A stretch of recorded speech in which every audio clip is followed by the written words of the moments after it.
It's Tuesday, so welcome to episode number 5 of Just Scrap Radio, brought to you by bjpen.com. Thank you for tuning into our show today. I'm going to be your host, Dave Pulver. This week we have UFC lightweight fighter Joe Lauzon, as well as King Mo Lawal, who just signed a historic multi-sport deal last week with Bellator and TNA Wrestling. And then rounding out today's show, we have one of the biggest, hottest rising stars in MMA, Strikeforce Bantamweight champion, Rowdy Ronda Rousey. So, and just like we did last week, we're going to be taking questions from our Twitter followers, so be sure to tweet us away using the @JustScrapRadio Twitter handle. Also today, we're going to be breaking down, it is Tuesday, we're going to be breaking down tonight's action coming from Virginia. We have a great night of fights slated for everybody. Fuel TV 3, featuring the Korean Zombie versus Dustin Poirier, Amir Sadallah versus Jorge Lopez, Jeremy Little Heathen Stevens versus Donald Cowboy Cerrone, and another fight that I'm really interested in, actually, a guy from up here in my neck of the woods. He's from Enumclaw, Jeff Hoagland. He's going to be taking on Yves Jabouin, and that should be a good fight as well. So without any further ado, welcome to Just Scrap. Like I said, Jens isn't going to be with us today, experiencing slight technical difficulties, the life of a fighter. You guys all know that out there in the world that are fans.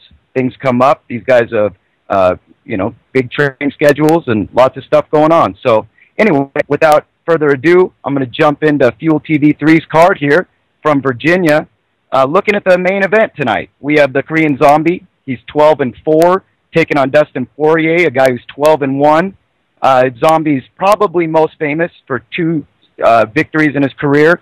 He had a win over Hominick in 7 seconds, which was shocking to say the least. And then his redemption fight against Leonard Garcia, which was actually here in Seattle, so it was awesome. I got to see it live when he pulled off the first twister in UFC history.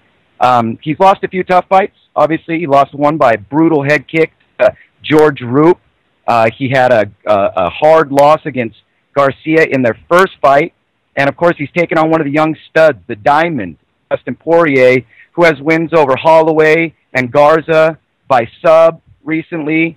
His one loss in his career is to Danny Castillo, and really when you start looking at this fight, you got to start thinking about maybe one of these guys is next in line to take on Jose Aldo. And if you start looking at it that way, you got to think maybe the winner being in line, how do these two stack up against a guy like Aldo? But first they have to get through each other, obviously. And this is a fight, it's contrasting styles. Poirier's a young lion. Zombie, he's known, obviously, for getting in there and just throwing down. One of his favorite things to do. He likes to mix it up. He brings a lot of action. I mean, he doesn't get the nickname the Korean Zombie for anything. The guy will walk through a hailstorm of bullets, and he'll just keep on coming. But, you know, when you put him up against a young lion like Poirier, the question is that how you want to go about it? Do you want to be willing to just go forward biting down on your mouthpiece, or do you want to try to slow it down and try to make it more of a technical fight, being the kind of older, more savvy fighter who's been in with maybe some of the bigger names like the Korean Zombie has? So this is going to be an interesting fight. I feel that obviously if Poirier wins it, I think it just propels him to the next level. I think that it takes him to a place that he really wants to go in his career, and that's right on the doorstep of a title shot. So, and for Zombie, obviously, as exciting as he is every single time out, you have to expect that if he keeps putting wins together the way that he has, he's going to end up being a challenger for Aldo as well. Another fight that I'm interested in a little bit this evening is the local guy, Amir Sadallah, who's 5-3, taking on a newcomer to the UFC. At one time, he lost his debut against Edwards in his last fight, Jorge Lopez.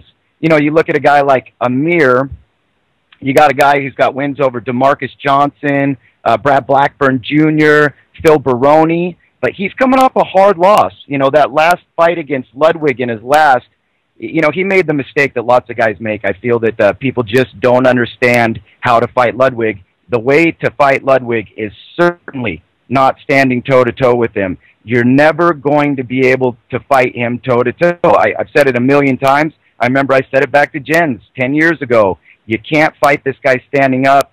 His right hand is too much for most people to take, and I expect that Sadallah learned that lesson in the fight, and hopefully he'll be able to bounce back tonight. Jorge Lopez, is probably most known notably for his win over Joachim Spirit Wolf, who, by the way, if you watch last week's Bellator, absolutely got hosed. The doctor stopping that fight was just unbelievable. I can't believe the guy went and stopped that fight on that cut, but I guess that's the fight game. I thought Spirit Wolf was well on his way to a good victory, and instead he has to suffer the disappointment of having the fight stopped.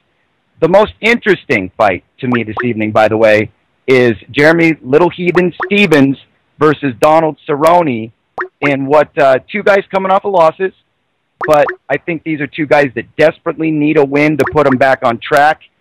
You have Stevens, who's 19-7, taking on Cerrone, who's 16-5.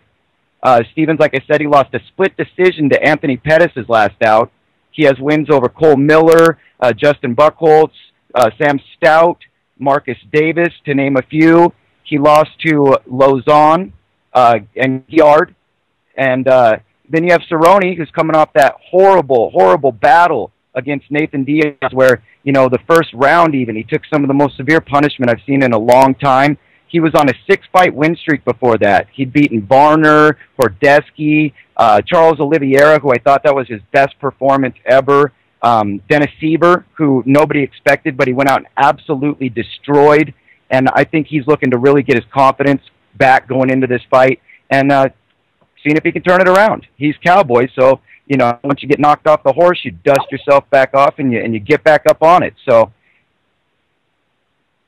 we're going to take a moment here and bring my guest back in, obviously my co-host, my brother, my main man. So I'm going to wait here for a second. Jens is going to be joining us and hosting with me today, and we'll get him on the line here. Jens, are you out there in radio land, my friend? Not yet, is what I'm being told. But he is going to be joining us, you guys, so stay tuned for Little Evil. He'll be doing his thing again. On to the next fight. Just a fight that I'm really excited about. Like I said, it's a local guy, Jeff Hellbound Hoagland. He's taking on Jabun. Hoagland's one of these guys. He is in your face all the time. He brings it. He's looking to take you down. He's looking to beat you up. He has very underrated stand-up, which I think is going to be a big difference tonight.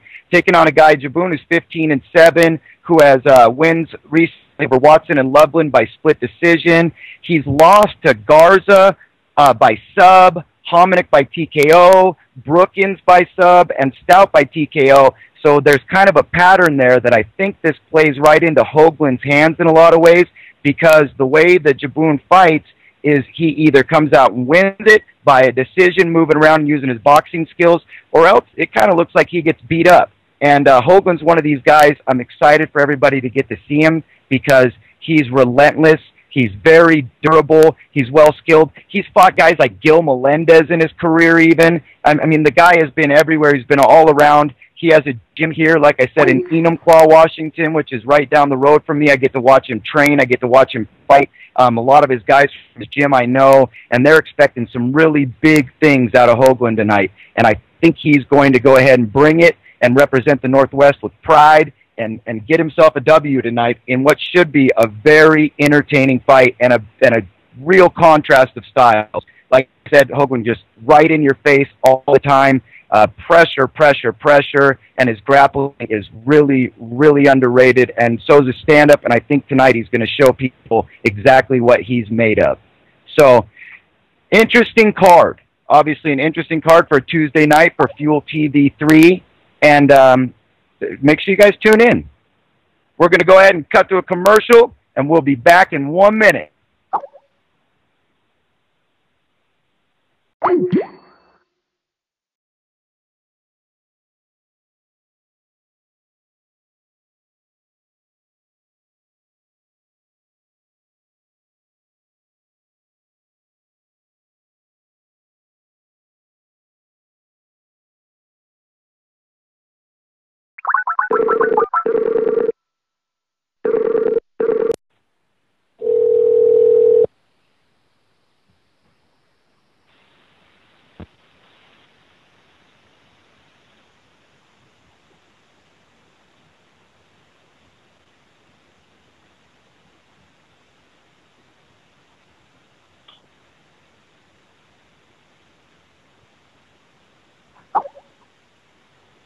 We're back here at Just Scrap Radio, brought to you by BJ Penn. Again, you can hit us up anytime during today's episode.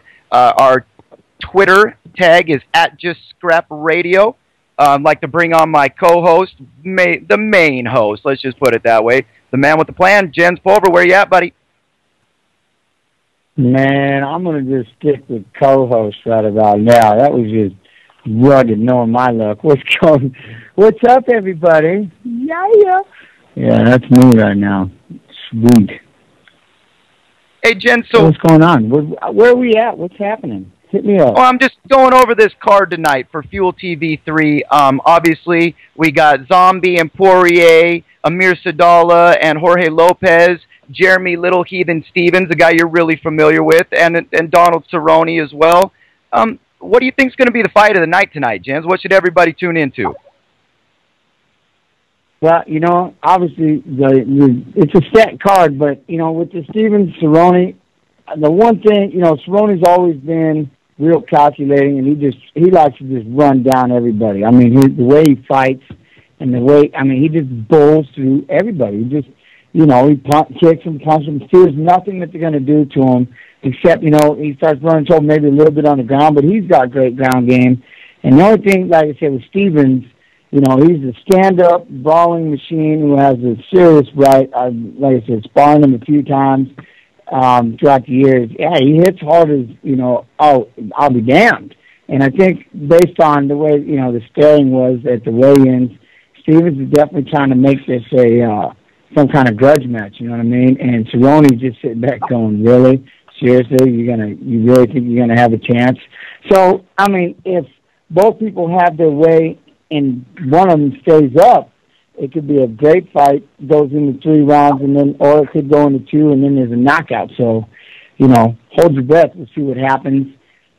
Jung and Poirier, maybe. I mean, that could be 2. But like I said, when it comes to the overall striking and blasting and not backing up, Cerrone and Stevens could be the crazy one. I don't know. What do you think? Well, I think that we need a third opinion about this, so I'd like to bring in our first guest today.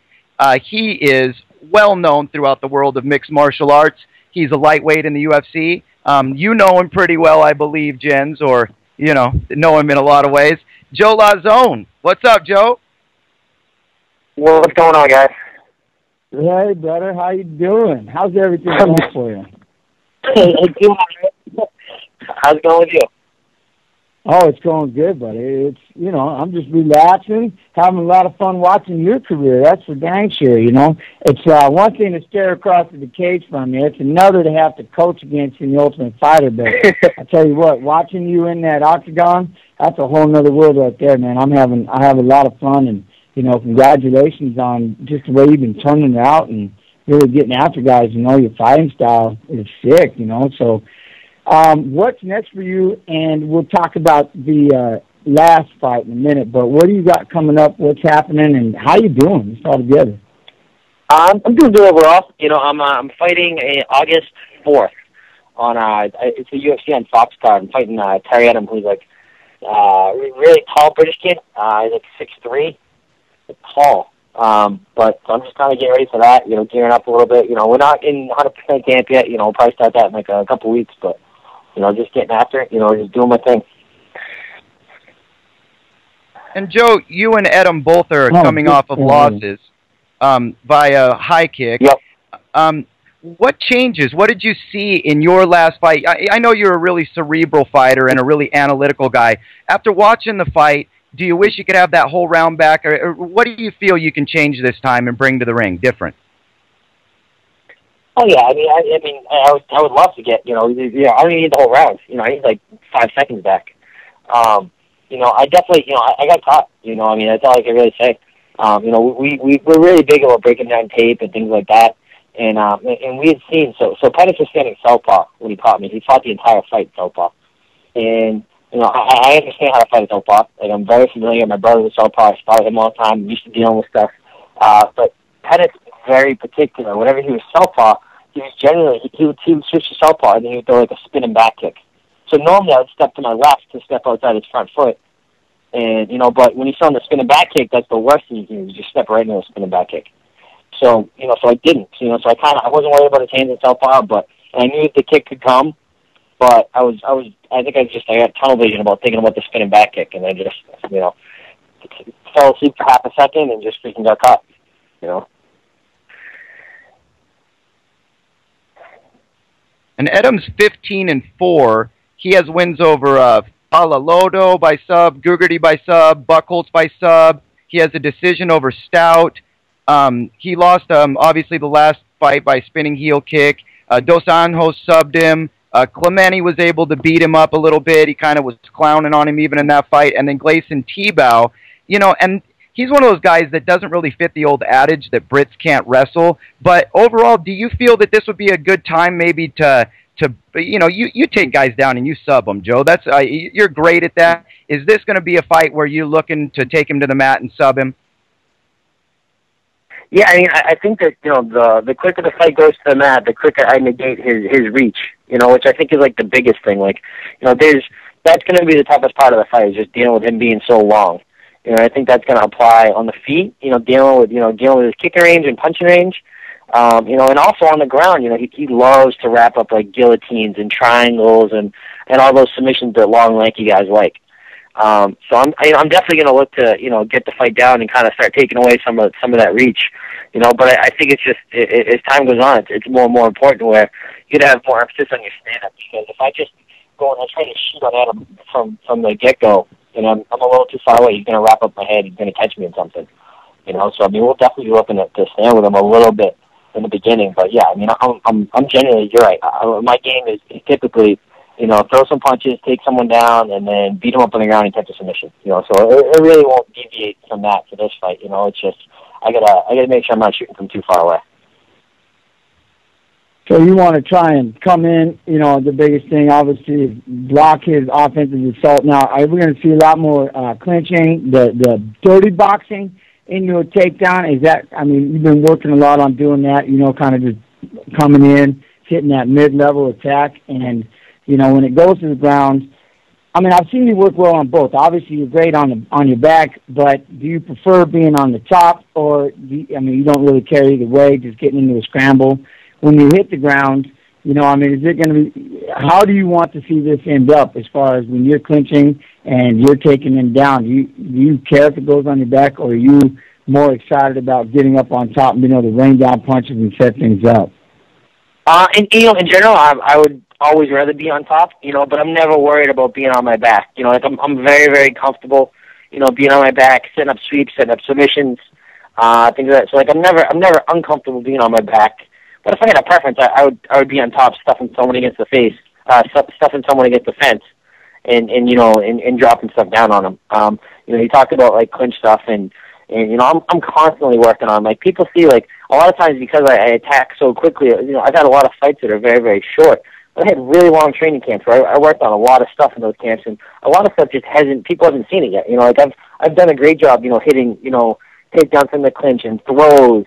And, you know, my wrestling's come a long way, and, you know, pinning people against the fence. There's, like, there's so much stuff that I've gotten very, very good at that people haven't even seen yet. So, you know, I'm pretty comfortable wherever the fight goes, you know, and I got all kinds of tricks for all kinds of positions that people just haven't seen yet. So, I'll be happy no matter what happens. Yeah, I'm excited to see that. And that's what, like you said, yeah, normally you can go out there, you're like a little hell on wheels when you start off the fight, man. You just come out there, zoom, and, you know what I mean, and try to get going, you know, and that's what I was going to say, you know, with the taller guy who's going to, I don't know, you know, maybe throw the front kicks and try to keep you at bay. You know, I think you just coming in there with those bombs. And, of course, you know, I'd like to see that. I'd like to see you, you know, pressing it up against the fence. I'd love to see what you can do with that. That'd be like a whole new J-Lo, you know what I mean, watching you get down, you know, on that aspect. How's your weight? How's your size, man? You're getting bigger, you know. Yeah, you know, I'm actually like my fattest right now ever. It's not really fat. I just, you know, I never really lifted all that consistently until, like, maybe a couple years ago, probably like 2 or 3 years ago. So I'm like, I probably walk at like 175, 176 now. You know, in pretty good shape. You know, I could definitely, you know, when I'm in a couple weeks, you know, when I'm really picking up, like, all the sparring and all the crazy cardio and stuff, you know, I'll probably be like 74. 73, somewhere in there. You know, and I'm very lucky. I have a really fast metabolism, so I don't eat crap, but I can eat like a lot of food. I can eat, good stuff. I can eat like lots of steak and lots of chicken, and like I don't have to be like super crazy on my diet. And I cut weight really, really well. Like I can go from like 72, 73 down to 56, very, very easily in like a day. So, I'm pretty fortunate with that stuff, but I feel like with every fight I put on like a pound or two of muscle. So that's good. Hey, and Joe, you're in Virginia right now for the fight card, and one of the fights that Jens and I were talking about earlier was Jeremy Little Heathen Stevens versus Donald Cerrone this evening. And obviously, you have an intimate knowledge of Jeremy Stevens. You're the only guy that ever finished him. So talk about that fight tonight. What do you think's going to happen in that one? I'm looking forward to that fight. The fight looks awesome. I think that's going to be the fight of the night for sure. So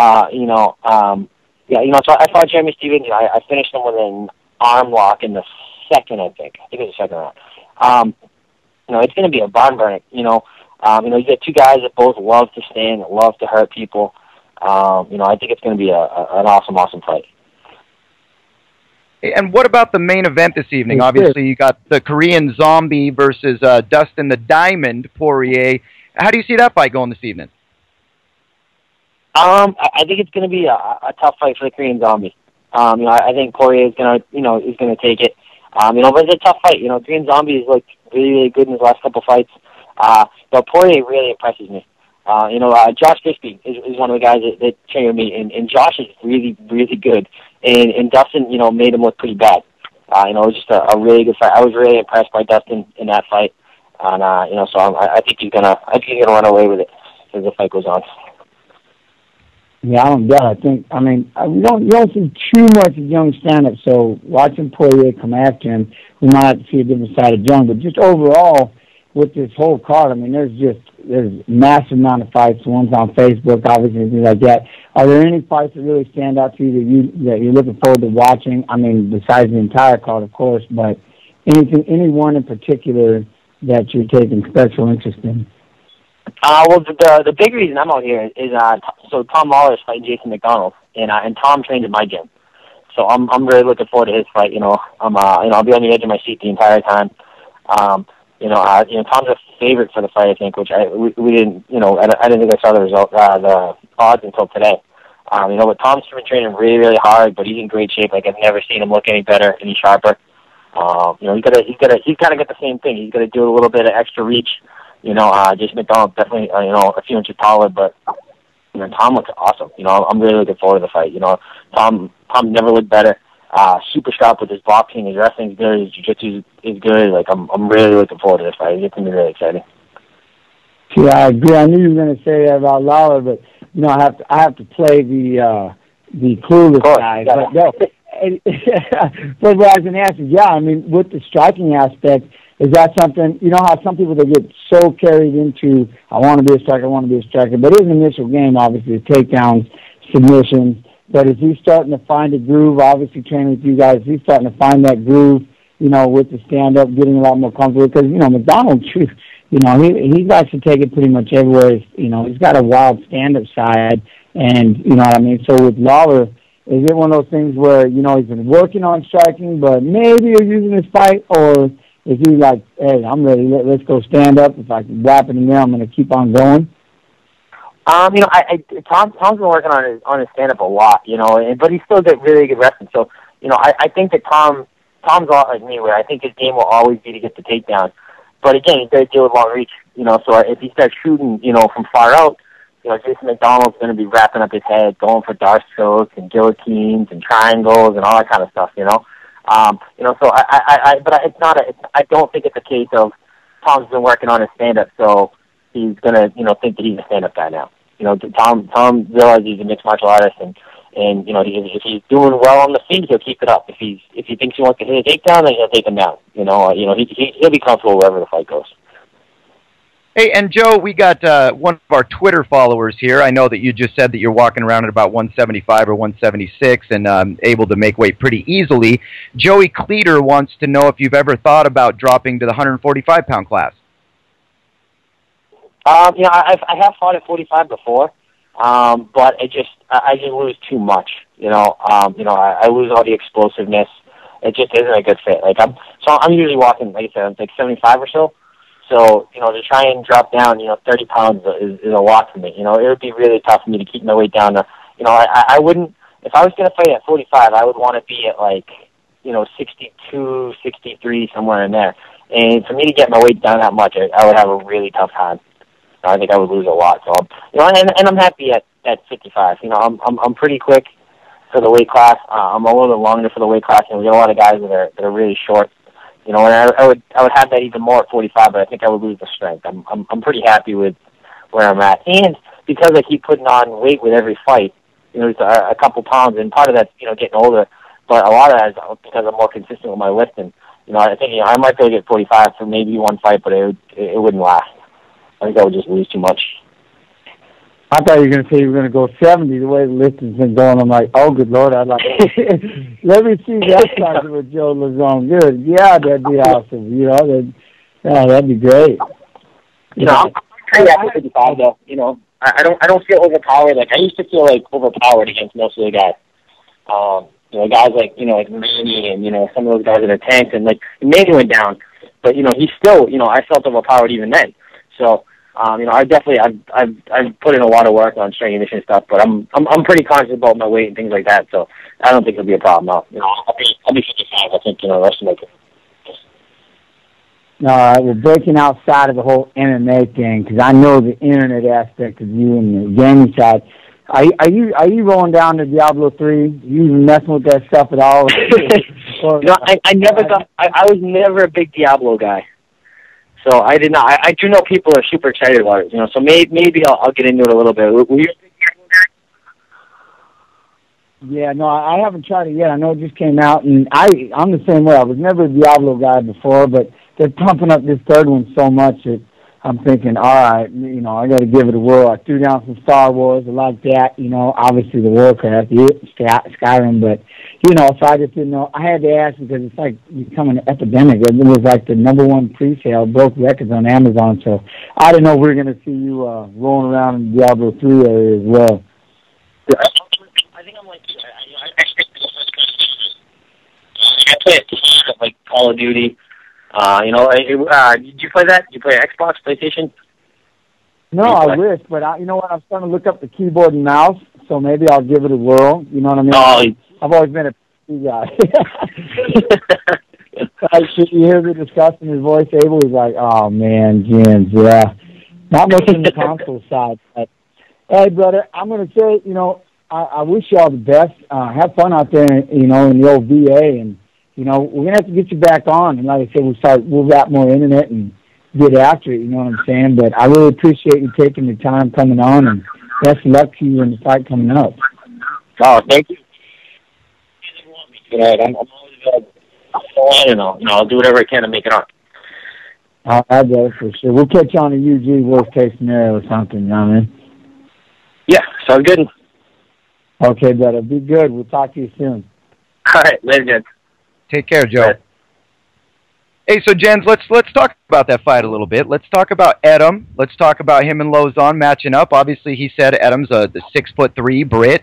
He's 15-4, a really long, rangy guy, but he's also notorious for subbing guys in guillotines and arm bars and all kinds of stuff. But, when you look at who he's fought compared to Lauzon, Lauzon's fought Pulver, he's fought Florian, he's fought Guillard, Masvidal, Jeremy Stevens, Mike Brown, Manny Gambirian. How do you see this fight playing out? Well, the thing with Joe is what I definitely like about him is, just listening to him, you can tell he's an intelligent guy, and he breaks things down the right way. And like you said, he's been in there with great fighters, and more than that, if you're listening to the same list, different styles. He's been in there with all kinds of styles, Maybe he's not known for his hands, and he's fighting a great stand-up guy. And his game plan has always been, to the par. He's always paid really good attention. And yeah, you got a longer guy in Edom, but, that's what they do. Long guys, that's what they're going for. The guillotines, long legs, they're going for the arm with triangle chokes, and things like that. But you don't really see the brute force from a longer guy. I mean, in the wrestling aspect, you'd see a guy, but they throw that one leg in, hit that leg rod, and just, start working on you and just battling up the riding time. And, in this fight, again, seeing Joe get through that stand-up, because Adam, man, he's no joke, and he brings a lot to the table. And what it really, I think, will boil down to is who's the one shooting the takedowns, and more than anything, why are they shooting the takedowns? Are they shooting it because they just are like, I got clipped, I can't stand this guy's stand-up? You know what I mean? We always talk about that. You take a world champion wrestler, and, they're shooting from a distance. Well, when they're wrestling, and what made them great in college, what made them great in Worlds, is all that hands-on, snapping down, pummel, pulling, pushing. Well, your hands are your setups now. So, that's where you always see those top guys always running into that issue. Hey, Jensen, your thoughts on that whole thing. And speaking of world-class wrestlers, we're about to be joined by one of the best wrestlers I've ever watched. I watched him in college, even when he was at Central Okie State. He went 103-22 in college. He's a national champ. He was also a Big 12 champ and D1 All-American from Okie State, where my man Eric Guerrero goes, where he went and also where he coaches. He was part of the 07 World Team Trials, where he lost out for the Olympic spot to Hrovat. And this guy made his debut against Travis View, who had 66 fights. King Mo, what's up? Man, just chilling, man. What's going on? What's up, Jen? What's up, Jen? How you doing, bro? How you doing? See, he can answer that question right there. Yeah, he can answer this question. What's the question? Oh, yeah, no, it was, the thing was, it's just how the wrestler that comes in and goes into MMA, you start seeing these great wrestlers, but they're so afraid of the stand-up, or, I mean, we can say it, Brock, when he fought Cain Velasquez, he spent more time running, ducking, you couldn't tell that guy had wrestled in junior high, let alone, as dominating as he was in college.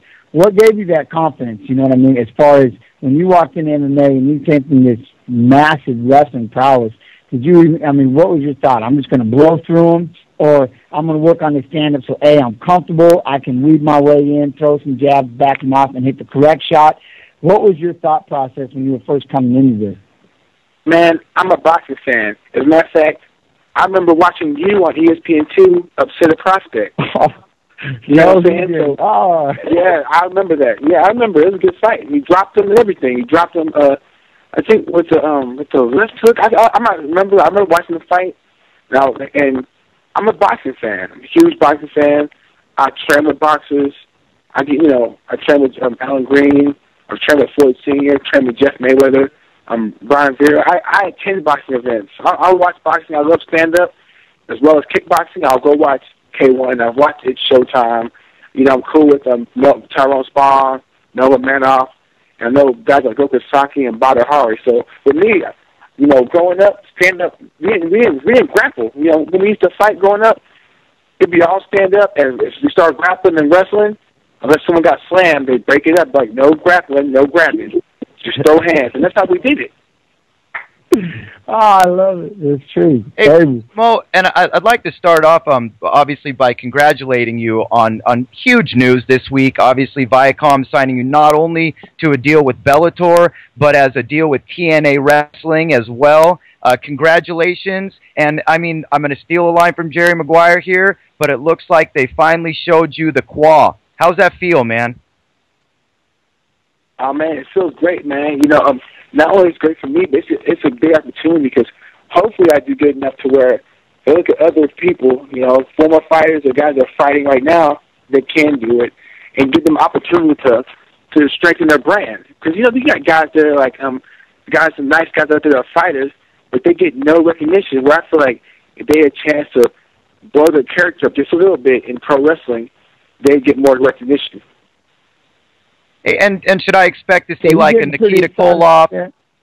Should I expect to see like Nikita Koloff Russian Sickles? Are you going to be like a Ric Flair with the cross chops in the corner kind of thing? Who's King Mo? Who's he look up to in the world of professional wrestling?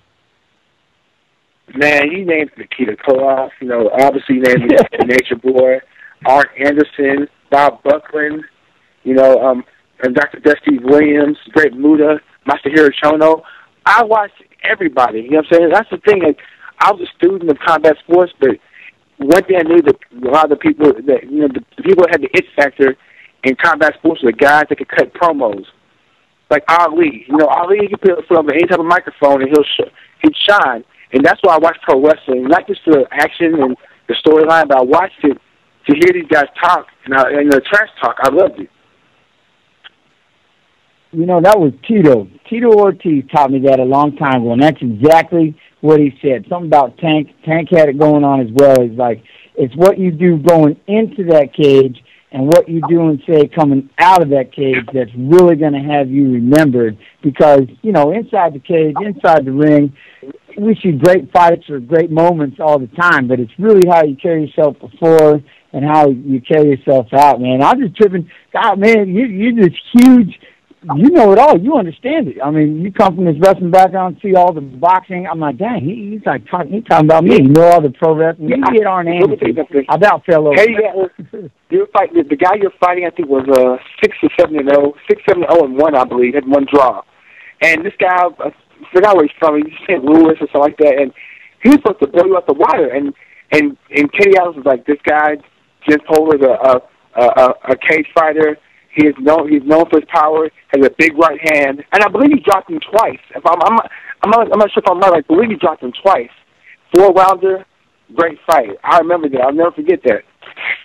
Yeah, the way it worked out, I was freaking out. Because at first, you know, the one thing I was worried about when I went into pro is, you know, the amateur aspect. I'm like, well, I don't have, we use this MMA guys, but I don't have 120-plus amateur fights, and then all of a sudden, Teron Willette's cousin, he's the world champ, Teron Willette, and here comes this guy stepping up, and I'm thinking, oh, God, look at the size of this guy. And I remember, like, you know, they have it on ESPN, so you're a swing bout, and I'm looking at my coach and go, oh, bet your ass that this is going to get on. And he goes, what? I go, oh, it's going to get on. He goes, why? I go, because I'm so outmatched, this is going to be ridiculous. And he did. He caught me with that first hook. I never even seen it coming, you know, and I think a lot of people misunderstand the way that works, you know what I mean, as far as boxing with just hands, but what people can do with just hands will definitely change up the fight, you know what I mean? And that's why I had to just hunker down and start throwing bomb hooks and, you know, and see what happened. But have you ever, you know, in the same aspect, same way, you know, when it comes to just working on your hands, did you find that groove for yourself, the kind of style that you liked? Were you going to just throw bombs? Or you're like, you know what, I'm going to go out there and be this counter puncher? What was your style just by watching boxing and you know, that you really wanted to mimic or try to be like? The fighter by the name of Emmanuel Augustus. Probably one of the most entertaining fighters. If you don't know him, Google him. Emmanuel Augustus, the drunken sailor. He was a mix between a guy that the drunken monkey style and Eddie Gordo from Tekken 3, Tekken 2. And he went out there. He had the fight of the year with Irish Mickey Ward. He actually he's the first guy to make Floyd Mayweather bleed from his nose on HBO. You know what I'm saying? So the thing is, like, I emulate him. You know, offense, and I like the counter punches. I love the guys like James Toney, and I love the volume punches like Ike Abiabuchi, who's a heavyweight boxer. He held the record for the most punches thrown by a heavyweight in a 12-round fight. The fight with him and David Tua was a classic. I watched that about, you know, once every 2 months. Hey, and you know, that's sad. Actually, what happened to Ibeabuchi afterwards ended up in, you know, a mental facility and everything. But you're right. Emmanuel Burton, or Augustus, whatever you want to call him, he was definitely an action fighter all the way through. The guy, what is he, the 50 or something, he was still fighting. Reminds me a lot of like a Salvador Sanchez back in the day, or Ricardo Lopez. Yeah. But, Mo, I got to change gears and ask you a little bit. You've had, obviously, an interesting last year. You know, after the fight with Larkins, we had the problem with the Nevada State Athletic Commission. One of the ladies asked you, obviously, a very offensive question, and you tweeted right back, and you seem to be really outspoken. How are your feelings now on not only the Nevada State Athletic Commission itself, but Zuffa for letting you go after speaking your mind? Well, here's the thing. Like, you know, I went there. Obviously, you know, I'm not going to sugar for it. I failed a drug test for a supplement I purchased over the counter. You know, I went there, take a picture as a man, did it. You know, I was so offended. So when I spoke my mind, you know, I took Twitter, Facebook, you know, they're for us. And the thing is, I feel like Zuffa, they try to twist my words because, you know, I called, you know, granted I shouldn't have called her a bitch, but I call everybody a bitch on Twitter. You know, this ain't the 80s where bitch was just meant for women. this is, now it's like the years in 2000s, people say bitch for men, women, transgender, whatever you want to be, you could be a bitch, you know what I'm saying? And they try to twist on words like in a 1980s NWA rap song, like I called her a bitch or hoe, and try to make it seem like, that's what I meant. And, and that's not what I meant, and they didn't care to listen to me. They fired me on the spot and released me, and, it is what it is, Dana, should have, he kept me up and actually flew me out there. People don't know if he flew me out there. We talked, and he was like, you were wrong for this, and this. And then I apologized to Pat Lambaugh, and I talked to her Holani and everything, and I made my peace, and that's it. So it is what it is. And do you feel vindicated now? I understand what you mean about the whole bitch comment, though. Go ahead, Dave. What? Well, I'm just asking, do you feel vindicated now? Obviously, you had a Dolores Tucker moment. Tupac knows all about that. But do you feel vindicated now with this huge deal? I mean, Spike TV's talking about making you the face of Spike Sports and their first mega superstar. I mean, you got to feel a lot of love from that. I mean, I feel a lot of love. The fact is, like, now I got a chance to do, and people don't know this, I got boxing cards in it. And I'm a big boxing fan. My goal was to win the NABO title. You know what I'm saying? Because that's one of the first times I saw defended on USA Tuesday night. USA Tuesday night fights. I remember we used to watch that all the time. Oh, Bakar, baby. The NABO title. Like, I want to win that belt. And now I got pro wrestling. I love pro wrestling. Grew up watching NWA. You know what I'm saying? At the Mid-South Wrestling. And then MMA was my love. I remember watching gyms. You know what I'm saying? I remember watching you gyms, and you'd be BJ, you're the man. You know what I'm saying? You still are in my book. Oh. The only thing, MMA culture is people try to forget the guys that brought us to the forefront. Like your exciting fights, you threw hands, you could wrestle. People forget people like you know what I'm saying? And they don't give you your credit. It's all about now. What have you done for me lately? What I wish is more like boxing. In boxing, Grant Sugar Shane Mosley lost his last 3 fights and look bad. But in 2 years from now, people are like, man, I remember Sugar Ray. I remember Sugar Shane back when he was fighting. Boy, he was a bad boy. You know what I'm saying? People in boxing, they remember. They tend to remember your high times. It's like, even Ali. When Ali lost to Trevor Burbick, people don't bring that up. They talk about the high times, the good times of Ali. In MMA, these people are so negative. A lot of people are negative. It's just like they remember the bad just to remember the bad. I don't like that. No, I'm with you because, yeah, like you said, one, thank you very much for the time. But, and that's exactly it. It's almost like nowadays everybody can get at you one way or another, be it Twitter, Facebook, you know what I mean, the whole social networking. Everybody has an opinion. And, yeah, like you said, they want to just get caught up in the moment. And the damn thing is they hate you if you're doing good and they hate you if you're doing bad. So it's kind of like, like you said, you just kind of got to learn how to brush it off and just focus on the family. The one thing, yeah, like you said, about those UFC belts, I don't know. I mean, I'm sure later on in life, my kids get older, they'll understand it, and it's kind of like that, the wrestling season, where you're sitting there, you go to nationals, wherever, you get runner-up, and you're like, God, you're hating it for about a month, but then when the next season starts, then you're like, yeah, man, I was second in the country, what? And everybody's like, oh, you were second in the country. Just three months before, like, man, you got second. And then they're loving you, going, yeah, man, you're second. You got, So I know you're saying it's topsy-turvy, but it was always the thing about MMA was we were always accessible to the fans, the critics, you know what I mean, and things like that. But with all that said and done, have you, speaking of, leaving those historic moments and doing things like that, I mean, you've done a lot of incredible things. And more than that, man, I'm blown back. Not that I'm saying, oh, he was a dummy, but, I mean, your intellect on the way that you look at the sport is just, to me, is incredible. The way you love, the wrestling and things like that, and these great moments in fighting. Have we seen your great moment? Have we seen the best King Mo, or have we not seen what you're really planning on doing? Well, I'm hard on myself. It's never good enough. I'm looking to improve. As a matter of fact, I'm training AKA, but I got Jeff Mayweather and Fareed Samad, and as boxing coaches. Fareed was an Olympic alternate. He actually defeated David Reed in the amateurs. I got jiu-jitsu coaches. I got Mike's gym, out there in Holland. He trains Bobby Hart and Neville Manoff. Wrestling coaches. Kevin Jackson is going to be back in the mix. With my wrestling coach, I'm going to get back with him some more. And my Greco coach, the WCAP coach, Sean Lewis, I'm going to go to Colorado Springs and train with him. So I'm going to go back to the roots. I'm going to break it all down, you know, to the basics. Like, you know, you got your wrestling, your boxing, you got your kickboxing, jiu-jitsu. I'm going to simplify, especially in between camps. I'm going to get with the individual specialized coaches and work more on these areas to see what best me. Hey, and Mo, just going into that, obviously you're going to be fighting for Bellator. Are you okay with making your way through the Bellator tournament and earning your place, or do you want to come in right now and just be like, hey, I'm the man, announce it with authority, and be like, I'm staking my claim, whoever wants some, come get some? Well, the thing is, I'm going to do that while I'm in the tournament. Okay, it's like this. Here's the thing, MMA to a point now, it's gotten to the point where it's entertainment. Like pro wrestling, it's entertainment.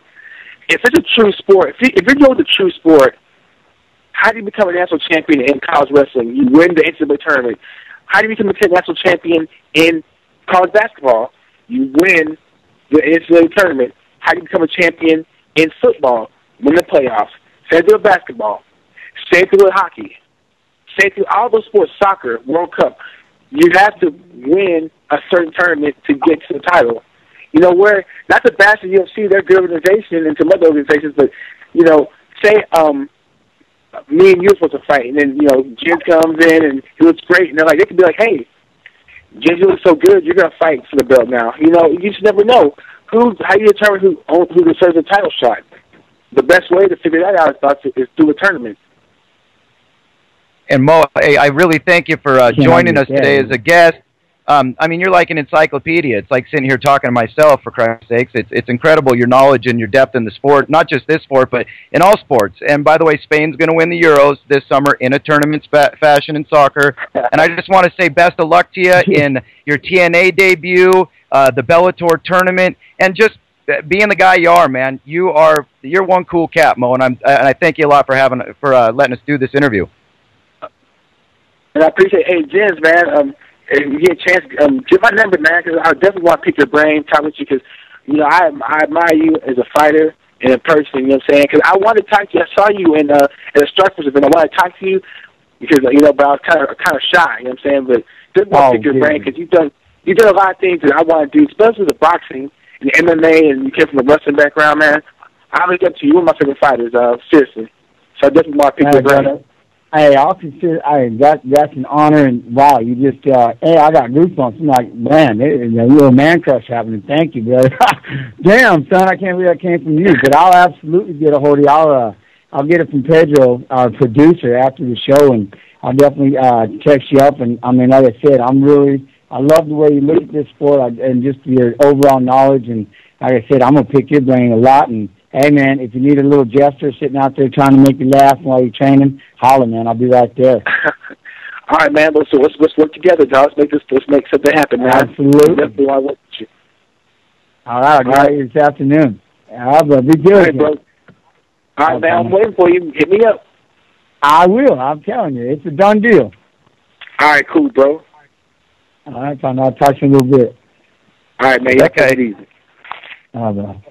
That guy right there, Jens, is a wealth of knowledge, right? Me? That's probably one of the most intellectual, you know, and that's the beautiful thing about it is a lot of people, again, they see that prowess, they see the guy that, a lot of people always want to say, oh, he's an ass, or oh, he's, you know, but the thing what they don't understand is you got to get fired up, you know. Everything can't just be happy, joy time before the fight and things like that. You need to, and talk about a mental guy like me, I mean, you need to have that animosity. There's guys that you fight or that you're competing against that really get under your skin and they make you mad, and it makes things easier in reality. And they always say, oh, he's got this attitude. And I'll tell you what, by just listening to how smart he truly is and how much, I mean, seriously, he just smashed an encyclopedia of combative sports and pro wrestling that pretty much could have just rivaled you there, Abel, I think. And it has me blown away, you know. And like I said, I mean, I'm looking forward to seeing what more this guy can do. And, I mean, he's already dominated and conquered so many aspects of this game that, wow, you know, I mean, the sky's the limit.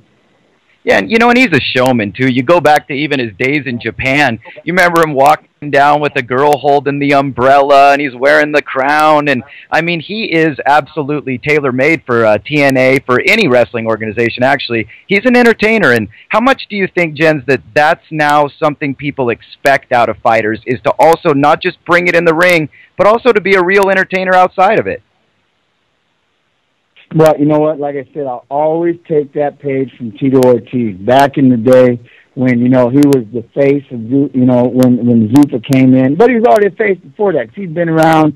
He was old school in, the UFC. But when he came in and he really stepped up to that level that, hey, when the UFC, in the dark times, so to speak, when Lorenzo and Dana and, the Fertitta brothers took over and got the UFC, they needed that. I mean, we still had to educate people on what it is we actually did. What is that shiny belt around your waist? Oh, that's the UFC. Oh, what is that? And Tito always had that, the gigantic Mexican flag on one side, the American flag on the other side. He was always that showman. Everywhere we went. I mean, hey, well, you remember the hotel rooms when we'd go and there's a Tito fight? There'd be punishment stickers on anything that could hold a sticker. You'd be taking a pee in the urinal, there'd be a punishment sticker right in front of you. And Tito always said, man, and he was true to his name, true to his word in that aspect, is you want to be remembered before the fight.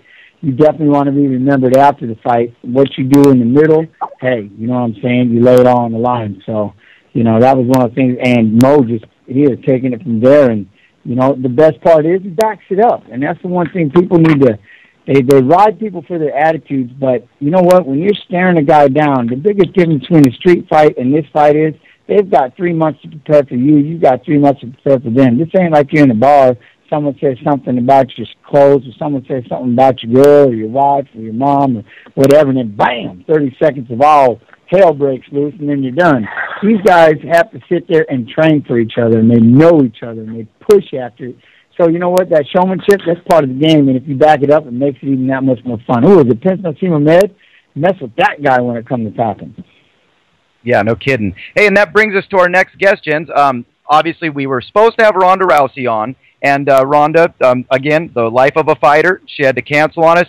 But instead, we have someone who can amply fit her spot. Obviously, a guy who's been around Team Alpha Male forever. He's cornered everyone, even Faber against you twice. I'm sure you remember him from the previews leading up to the fight. Justin Buchholz, how you doing, man? Good, how are you? Good. How's everything going now? Yes, sir. Oh, we hear you. Good job. Hell yeah. I can't believe they're letting you make a call out. Aren't you coaching right now on The Ultimate Fighter? Yeah, I'm coaching right now, but I'm not living in the house, so I can do whatever I want. But and what do you think about that experience I can call so whatever far? I want. I'm not stuck in the house coaching. There you go. So you don't have to. That was one of those things, man. You're doing that Ultimate Fighter, like, you got to get me out every day. We're like, well, I don't want you to train every day, man. You got to have a break. No, it means I'm stuck in the house, It's like, well, I got a little coach's corner over here. I can do my thing, So do you guys feel that pressure when you're out there, doing the coaching aspect? You get those kids that are stuck in that house. It's like, man, we got to do something every day because we got to get these guys out of the house and try and find something. But at the same token, you don't want to train them every single day too. Do you guys find those entertaining moments or something just to get them out of the house? Oh yeah, we mess with them all the time. They're just it's just like our team back home. We just kind of like assimilated them into the way we run stuff back in Sackett with Team Alpha Male. We just have them come, like even on days where they're beat up and tired, we just have them come in and just do like an open gym thing, just so they can get out of the house, like you said. And speaking of the Ultimate Fighter, that's my favorite season, is season 5 with you versus BJ. That had the best one-liners, the funniest one. That's probably the best Ultimate Fighter out so far. Oh, I enjoy that one. I actually made my girlfriend watch it on DVD a couple months ago before this one because she didn't really know too much about the show. So I busted out season 5, and I don't know, dude, that's just the best one. BJ, Nate Diaz, Manny Gambirian, Corey Hill, a bunch of crazy dudes, Joe Lauzon. That was a great season. Oh, we had the most technical street fight on the planet. The ping pong. Yeah. But that Marlon Sims and Noah and isn't it crazy, man? Things just get nuts in that thing. You show up to the gym and there's Dana's Rover. You're like, oh God, what happened now? You know what I mean? You never know what's going on in that show, right? Yeah, that was great. I mean, you did a great job coaching. BJ was hilarious. That was a good season. But those guys only had, I think you guys had 5 weeks. We got 13 weeks. So however crazy it got, you got to times that by 3. These guys are just losing it. They're just crawling up and down the walls of the house. And it's about the final week, so this is where everyone's cracking up. There hasn't really been too much drama, but it sounds like there's all kinds of stuff going on in the house. So I can't talk too much about that, but this next couple of episodes should be pretty entertaining. And Justin, there seemed like coming into the season, there's an obvious animosity, a lot like Season 5 of some unsettled business that once it gets settled, who knows, maybe they'll end up like Jens and BJ are and end up good friends. But, you know, it seems like with Cruz and Faber, there's some real unfinished business. And how disappointing was it for you guys to have Cruz get injured and not be able to fight? That was, you know, obviously that was disappointing, but we just like to look at everything in the positive and move on. So, I mean, Faber had a bunch of good jokes planned to do on Cruz, a bunch of good pranks, and that's the real tragedy is we probably won't see those because Faber's already focusing on whoever else he's going to fight next. But, you know, stuff like that happens. What are you supposed to do? He got injured. I know he didn't want to get injured, and he's a tough dude, so we'll just let them fight eventually. Maybe the fight will just be bigger because of this.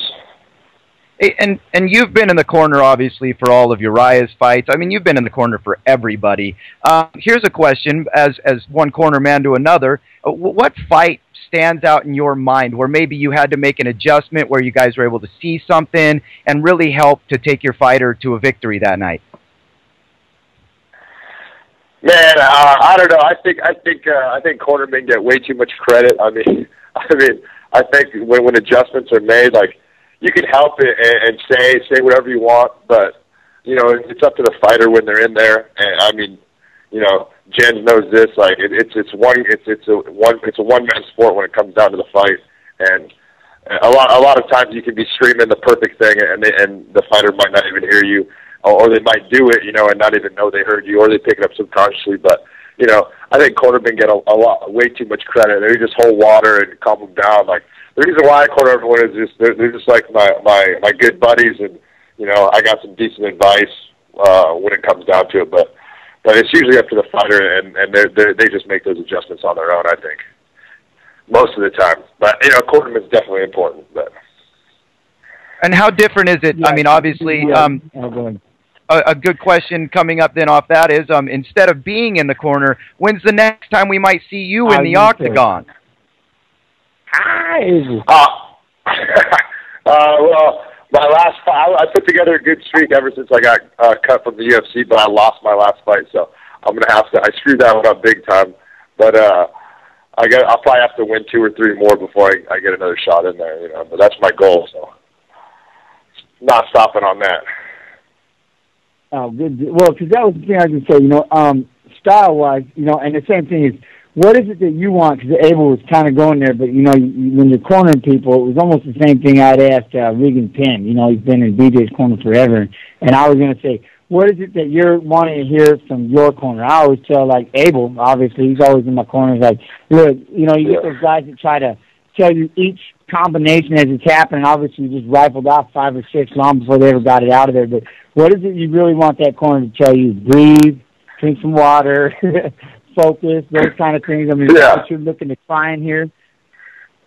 Yeah, for me, I like a calm corner. I don't like people like screaming at me too much. But you know, if it's important, like my last fight, I remember Chad Mendez started screaming at me. He said, "Decide not to get taken down," because I got taken down in the first 2 rounds. He said, "You got to decide right now not to get taken down." He said it all passionately, and I thought about it. I was like, "Man, this is like a movie. I better listen to him." And I went out there and stuffed some takedowns, but. You know, I don't know. I like a mix. I like just being really calm and just breathing to start off, and then you can yell at me. I guess get me going if I'm not doing what I should be doing. You go ahead and yell at me, but you know, I like a happy medium, I guess.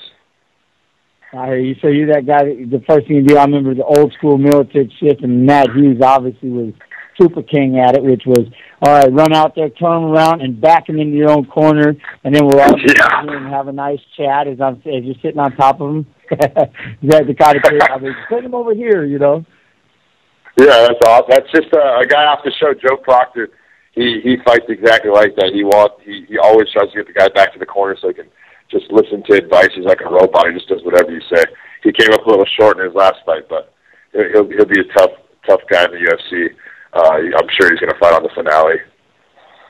Beautiful, beautiful. Hey, brother. All right, well, before we let you go, though, I just want to say, best of luck to you, what you have coming up. And more than anything, y'all just try to just keep it in one piece in there and do what you can and, and keep everybody mentally sound. And, you know what I'm saying? It's a lot of fun to watch the show. And, you guys just keep doing the good work. And I'm sure we'll be hearing from you again, yeah?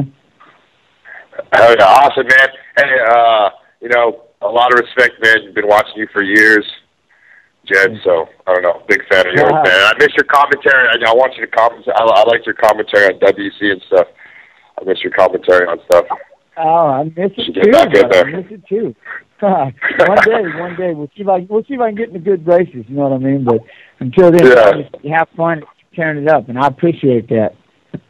Yeah, for sure. Okay, brother. All right, thanks, guys. Tell everybody I said hi. All right, for sure. Take it easy. Okay, bro. Oh, Team Alpha Male, Jen.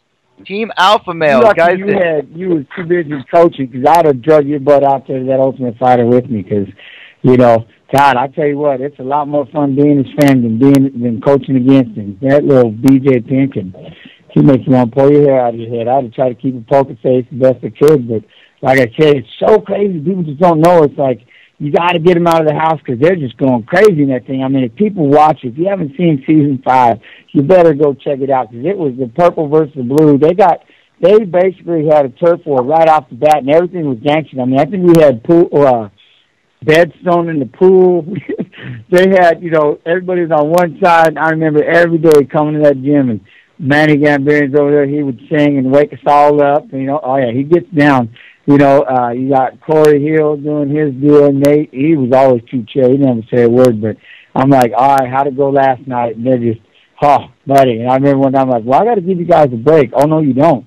So I remember one time, thankful to UFC and Spikes, they let us, we did a big old breakfast brunch, pulled out a whole bunch of old UFCs, and we sat there and just watched them and basically had a little buffet. And, I mean, you just got to try and pass the time for these guys because they're going out of their tree up in there, you know what I mean? Well, I mean, my question for you is this. It's pretty simple. I mean, you were there for 6 weeks or whatever. They're there for 13. At what week do you think your cast would have resorted to cannibalism, man? Oh, I'm telling you what. I don't know what would have happened if you would have went much longer. I mean, good Lord. I bet you might even actually at one point seen Gray Maynard and Nate Diaz actually start acting the fool. Those guys were pretty chill, Wyman, he managed to be pretty good, but, you had those guys that were just causing a ruckus. And like I said, at the end of the day, I ended up walking out with one extra teammate. I'm like, what's up, Wang? So who knows what would have happened. I mean, seriously, if you'd have doubled up the season, hey, my hat's off to Team Alpha Male, Uriah Faber, Dominic Cruz and his group, because 13 weeks, I could sit there. Oh, hey, I'll tell you the funniest part, though, no doubt, not to take too much time, but I remember, because, everything is bugged. You walk into the training room and everything like that, and you see cameras everywhere, and you're just like, oh, my God. And so I remember when they give you 2 cars, so the coach can get to and from where they're staying to the gym. And we kept looking around inside there, me and Pena and little Taisei. We're looking around going, all right, where are the cameras? Where's the mic? I get to the apartment that they had me staying in. I'm checking all the vents. I'm looking for red lights. I'm like, oh, yeah, they got this thing bugged one way or another, man.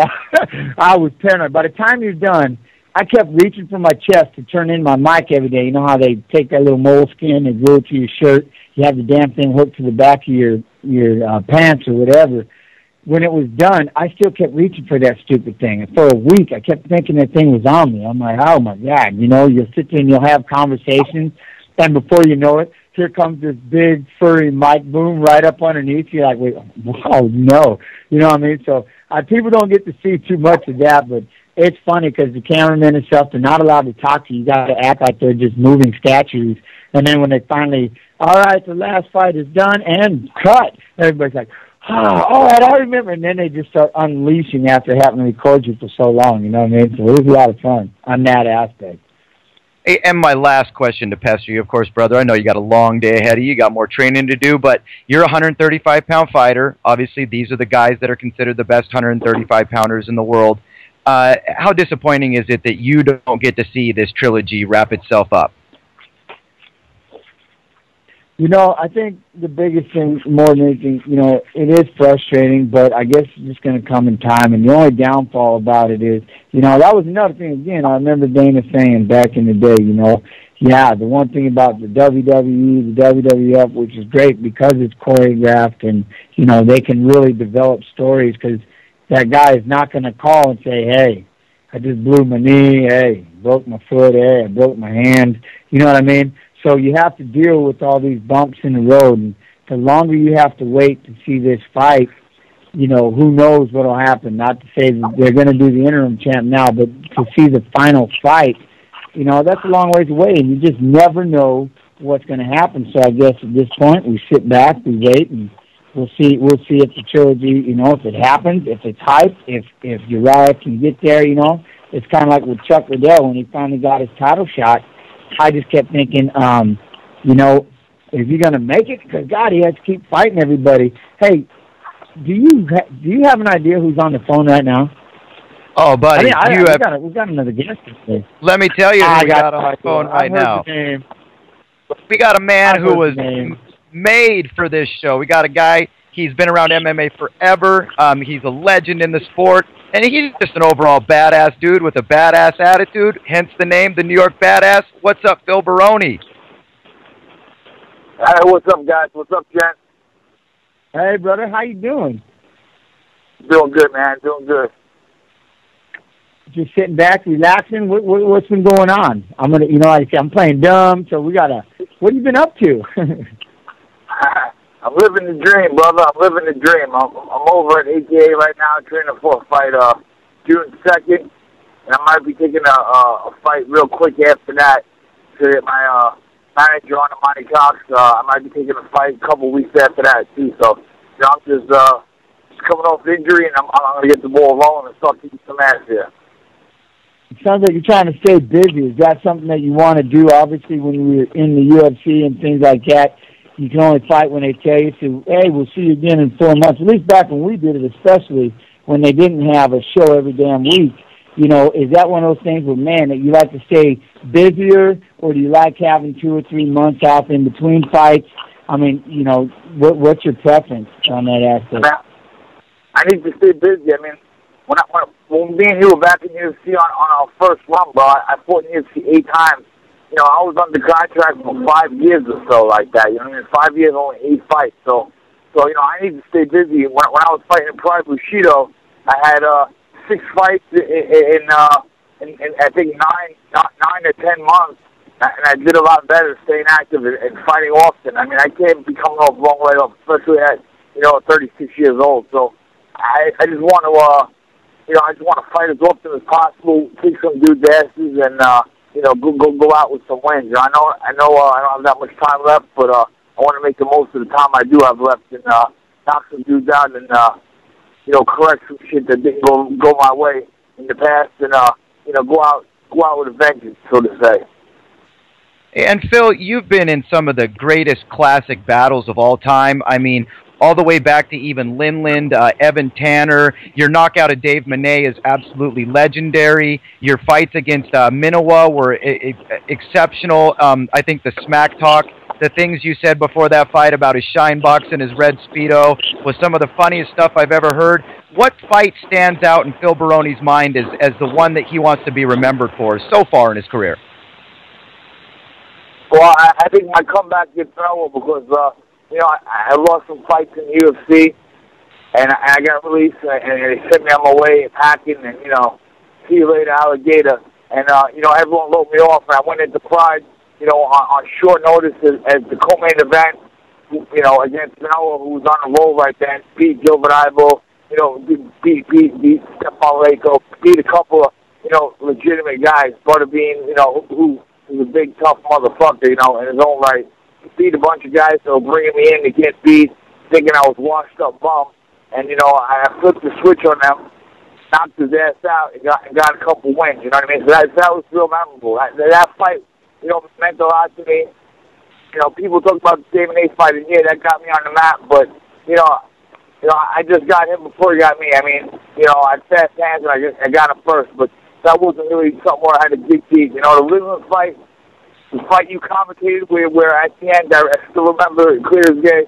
Jen Folk said, "Man, I'm on my feet for this one." You know, at the final bell, and you know that was a memorable fight too, because you know, growing up I was a wrestler and I got to fight with an Olympic silver medalist. And I always said in my head, if there was punching and wrestling, I would be an Olympic medalist too.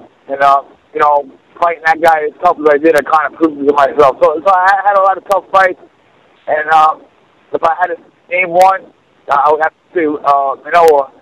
But you know, really, I wanted to be a future fighter. I want to beat someone I'm not supposed to beat in the near future. My best fight, I hope, is ahead of me. Yeah, see, now you got me exactly that. Because, you know, the thing is you get asked these questions now. It's weird coming across where, you know, you went from being a talent, now you're seeing the talent and things like that. And people always ask, you know, James, why do you do it? Why are you still? And, you know, my question is to you, I have a pretty good idea of why you do it. I can almost tell you verbatim why you do it. But my question is, what is pushing you and driving you? And, you know what I mean? A lot of people say that they still got something in the tank, but some of us really do, you know. And what motivates you to get up, man, and go to that gym and train? And, you know what I mean? What are you working for in this sport before you take off? I know you want to do exciting fights, but what is it inside of you that keeps you going? You know, I got something to prove. I didn't accomplish my goals, and you know what I mean. Some people call them excuses, but you know, but you know, I have reasons. I don't have to come out in public and you know tell people I have a cracked skull or some bullshit like that. You know, after a fight that I lost and make excuses about why I didn't win the fight. But you know, I have some reasons and some things I could fix, and just you know. Just you know, you've been around the block, Jen. You're not one to make excuses. You know, sometimes things go your way. You lose close fights. You're in the gym with some of the best guys in the world, and you're more than holding your own with them, and it just ain't translating into the fight. You know, I just think I still have a lot in the tank, and I feel I still compete with the best of them. You know, I made some bad decisions and some dumb mistakes. Took some fights probably when I shouldn't have, because you know. When me and you were coming up, you know, you just took the fight because, you know, you were lucky to get a fight, and that's just the way it was, you know. Anyone, any place, any time, you'll take the fight. It wasn't so much business as it is now. It was more about pride and honor, and you were going to find a way to win. So I took some fights in those circumstances. Probably shouldn't have done it best, you know, took the fight best career-wise decision. But, you know, I'm whatever, man. I just feel I can still fight. I just feel I can still fight. I still want to fight. I'm still hungry. I have something to prove. I have something to prove to everybody. You know, again, like when I was coming up, you know what I mean? That chip is back on my shoulder, Jeff. That chip's back on my shoulder. I have something to prove to everyone, and also for the first time, myself. You know, I want to prove to myself that you know I can still fight. No, I love hearing that. I can absolutely relate to you. You know, and that's good to hear about that chip on your shoulder because. You know, I remember back in the day, oh boy, Joe Gold could tell me some things about Phil Baroni. Woo! Don't make him mad, man. That's something to show up at your house. You know what I mean? Yeah, you know, and I'm with you, man, when it comes to just the time and, you know, and the aspect, people are always asking that, you know, why are you still fighting, why are you doing that? And I think we didn't have the time to really start getting as, you know, well-rounded as these guys are. I remember saying it one time too many, saying, you know, there's these kids at home right now that are watching us, and they get that luxury of saying, hey, I want to do Muay Thai this week. I'm going to go do some summer jiu-jitsu, or after wrestling they can do jiu-jitsu classes and, you know, and things like that. So I commend you on the fact that you want to do it. And I've always said, bottom line, man, you know, everybody has their own boat to sail to the heavens, and it's how you want to travel it. And I would, you know, I don't ever condemn anybody, you know, when it comes to that. And so I'm excited for you, but with all that being said, what are your major focus points right now? Are you still, obviously you're a heavy-handed scumbag, that's no doubt. We always wanted to worry about that conditioning, because if you can get past Phil Baroni in the first 2 rounds, you might have a pair, but when Phil's on his feet, oh God, this is going to hurt. So you've been working a lot on the cardio, have you been working a lot on you know, the wrestling, the ground? What have you been doing to your game? I've been doing it all, man. I've been mixing it up. You know what I mean? And the cardio has always been an issue. I think, you know, not everyone could be, you know, a Tour de France champion or run in the Olympics. And I think, you know, I think a lot of that is genetic. You know what I mean? I hit a lot harder than everybody else at 170, I believe. I can take a better shot than a lot of people, and that's just genetic. You know, it's not because I chew a lot of bubble gum. I just happen to be, you know, born that way. And I think, you know, I don't know what it is, small lungs, less of my blood carries less oxygen. I think, you know, I honestly think it's, you know, I've trained alongside the best, you know, guys with big-ass tanks and done exactly what they've done and tired myself out. I think I just got to fight smarter, you know, use my God-given abilities, you know, and not just blow my load and try and knock everybody out in the first round. I got to pace myself a little better. I got to fight smarter. I'm older. I got all the experience. I mean, I got to learn from these mistakes that I've made and use my strengths when I can, and also, you know, recognize my weaknesses and use them too. You know, like a guy with no chin, he's gonna try his hardest not to get hit.